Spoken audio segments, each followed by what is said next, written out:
Hi folks, the Filipino P here. And today I'm gonna ask the $1,000,000 question. And if you get it wrong, it could end up costing you way more than that. Has the institution of marriage outlived its usefulness and become nothing more than a bad deal for any man unwise enough to fall for it? Are there any benefits at all? Or is marriage now so one-sided that a man's best option is just to run the other way? And if marriage has become so toxic in the West, is it the same deal here in the Philippines? Or are there mitigating factors that might, in some cases, make it a reasonable choice? You might think you've already made up your mind on the matter, but let's take a closer look before you close the book. Is it always better to rent than buy? Or could there be wedding bells in your future after all?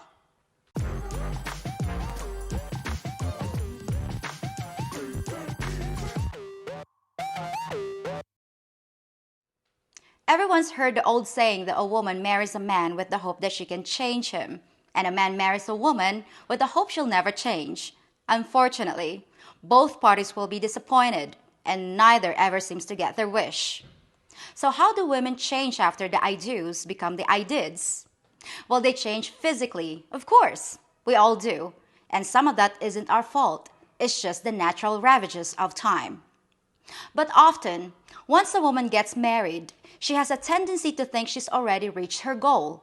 She's crossed the finish line by securing a partner, so she might not try quite as hard to keep in shape. Her routine of 3 days a week at the gym becomes 3 days a week of fast food, and suddenly, the convenience of Burger King has replaced the effort of those home-cooked meals she used to make before the ring went on her finger. Within just a few years, what was once a hot body is now a hot mess. And while that can be true of both sexes, a woman's looks decline more rapidly anyway, making the change more noticeable, and in some cases, downright depressing. But hey, stuff happens, and you still love her, right? So you shame yourself for being so superficial and try to keep the spark alive. But then there's that other change, the one in the bedroom. When a woman is first dating a man and trying to attract him, she usually finds out what it is that he likes and gives it to him times 10. If she's smart, she pretends that's exactly what she likes too, so it's obvious she's his perfect match. The first few months are a paradise of oral delights and nocturnal adventures that bewitch the mind and ensnare the senses, to borrow a line from Professor Snape. But as you've probably discovered, nothing kills paradise faster than a dead bedroom. And unless you're remarkably lucky or remarkably talented, a dead bedroom is what you're gonna have. Just listen to this statistic. 69% of long-term couples have sex less than 8 times per year. Just let that sink in for a second. Along with the irony that the percentage happens to be my favorite number. But the biggest change, the one that puts the final nail in the coffin that was your marriage, is the change in attitude.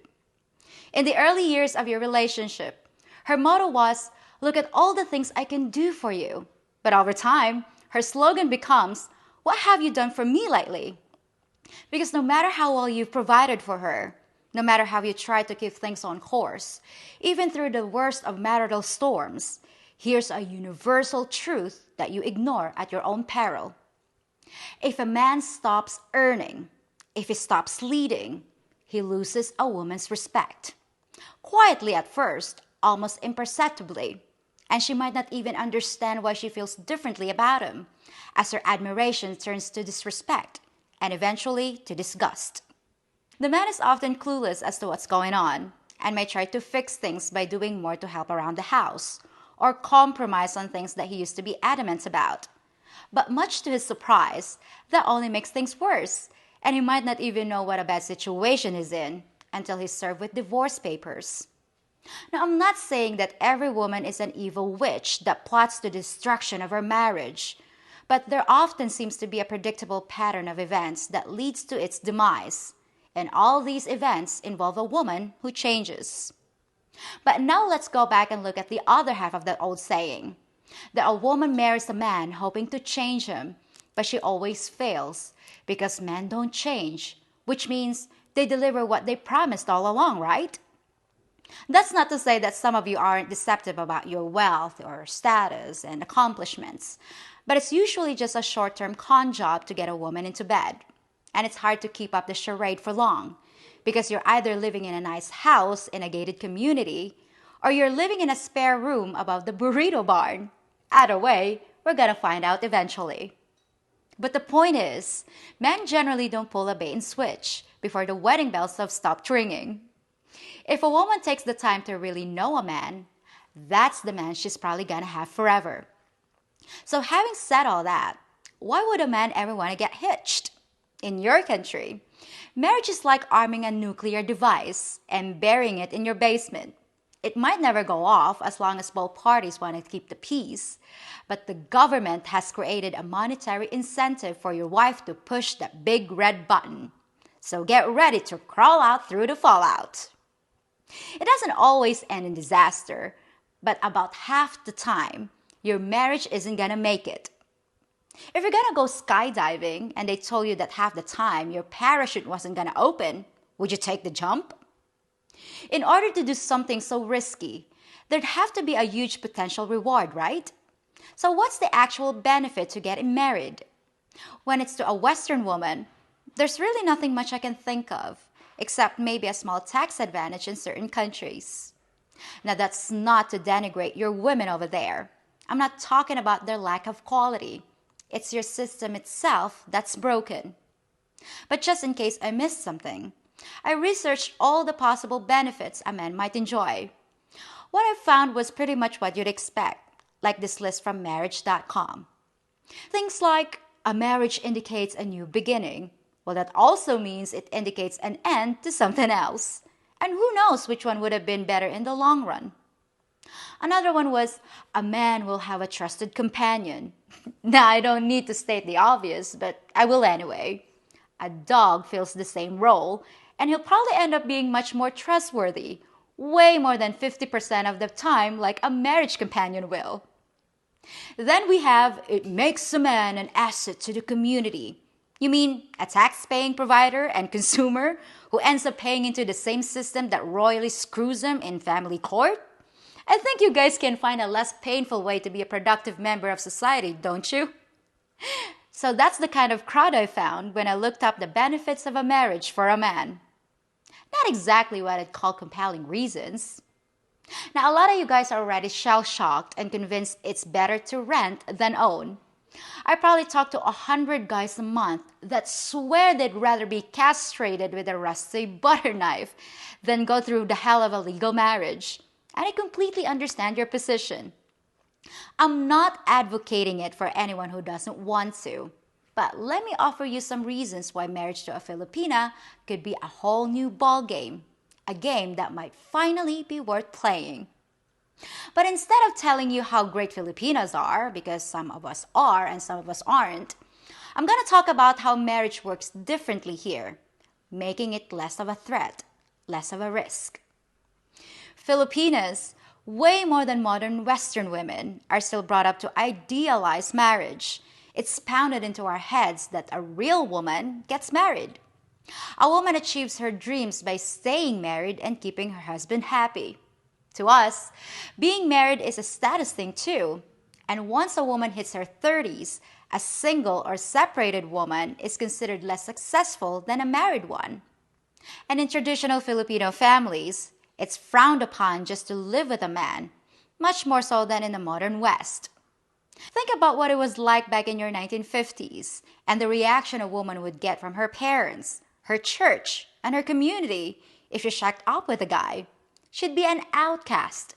People still did it, sure, but they were more on the fringe of respectability.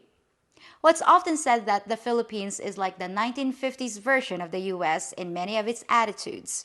So you can imagine the pressure on a Filipina to make her relationship legal and make it work. Unlike in some countries, a broken marriage is viewed as a woman's failure to keep a man, not a reason to go out and party with your girlfriends and talk about how much money she can get out of the breakup. Now, single Filipinas who are still on the market do have the reputation of handing out a lot of free samples, if you know what I mean. But married Filipinas typically do not, and a remarkable number stay faithful to their husbands. As always, I did the research and got the stats. And while 13 to 20% of Western women cheat on their husbands, Filipinas cheat less than 10% of the time. You might say that's because adultery is punishable by prison time here, and that's true, but it doesn't seem to stop the Filipino men, who cheat at a ridiculously high rate of 36%. Cheating is an epidemic here, but not on the part of the women. And before you ask the obvious question about who all these men are cheating with, it's often with the women who charge for their time. The point is, once a Filipina bonds with you through marriage, we tend to take our vows seriously. So one of your biggest benefits to marrying a Filipina is that the odds of your relationship going the distance are substantially higher than in a Western marriage. But what about the risk to you, the Western man? What's different about the threat level when marrying a Filipina? Well, as many of you know, there's no divorce here, and it's not easy to get a marriage annulled. But even if it happens, your risk of losing anything financially is minimal compared to what you face in the West. If you follow my advice and get an airtight prenup, which I just did a video about, then you're not really risking much of anything. But the real game changer that makes marriage here so much safer is that our system doesn't incentivize divorce for profit. There's no such thing as divorce rape here. And there's no big brother government that's gonna provide for a Filipina afterwards. All we have is you, and we're not likely to ever let you go. Now, despite all that, some of my recent interviewees said that they're not at all interested in getting married, but they still wanna offer the same type of permanent companionship, just without the paperwork. To a Western woman, that might work out just fine, especially if she has a comparable career or source of income to fall back on. But where does that leave the average Filipina? She has no guarantee that you'll stick around, and she's constantly worried that you'll trade her in for a younger model. Without the commitment of marriage, she might be in a very vulnerable position, and her world as she knows it could end at any time. Now, for me personally, I don't feel the need to have a piece of paper that says I'm married. I'd be just fine staying together with someone based on trust, but my view is definitely the minority here. And I certainly don't blame a man for wanting to keep his options open. It's great to hold all the cards like that, but you run the risk of a Filipina looking elsewhere to find a more permanent situation. Some of you guys will say, fine, I'll just switch her out for another one and ride my own carousel until I get dizzy. And yes, you can do that, of course, if that's a situation you can live with. Sounds like fun. But what about after that, in your later years? If you haven't built something solid with a woman that really cares about you, what then? Who's gonna help take care of you when you need it? Your latest girlfriend in an endless string of girlfriends? Or maybe you're planning to pull the cord right before you hit the ground and find a permanent partner that'll cushion the fall. Yeah, if you're lucky, I suppose you can do that, but your end game is definitely something to think about. So, back to the original question. Is marriage no longer a viable option? Is it just limping along, dying a slow, tortured death, in need of being put out of its misery? Or are there still places where it serves a purpose and benefits both parties without incurring unnecessary risk? Well, in its current form, I'd say that getting married in the West is like playing Russian roulette. You might make it out alive if you're lucky, but why play the game at all? And it seems like every decade or so, they add another bullet to the chamber. No thanks. I'd want a new system where a marriage was renewed every few years, like a driver's license. And if either party chose to let it lapse, the marriage would be null and void, with the assets being divided according to the terms of the prenup they both agreed to sign beforehand. Easy peasy Japanesey, and no lawyers needed. Unfortunately, that's not the reality you live in. But there are still places where the deck isn't totally stacked against you, and you have more control over the outcome. Is it worth the effort? Is it worth the risk? Is it the kind of partnership that would make you happy? That, my friends, is up to you. Well, that's it for this episode, and I'll be back with my friend Jojo to give you our conclusions about the city of Baguio, its cost of living, the ease of travel, the danger of natural disasters, and the social scene. We got a lot of stuff to report, so don't miss it. Till then, folks.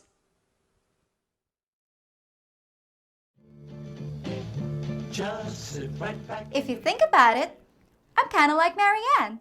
We both have bubbly personalities. We've lived in bamboo huts, and both of us are stuck on a tropical island, doing whatever we can to get off. If you want to help me get rescued, please subscribe to my channel, share my videos with friends, and hit that notification bell so you can see my next episode. And if you really want to save me, check out my Patreon channel for extra content and exclusive videos. And also like Marianne, I have to take cold showers. Hey Gilligan, will you throw me that towel? This little towel. I'm really not looking forward to this. No, you sure don't look like the skipper. Gilligan? Only 4 men on the island, and I have to get stuck with a peeping Gilligan.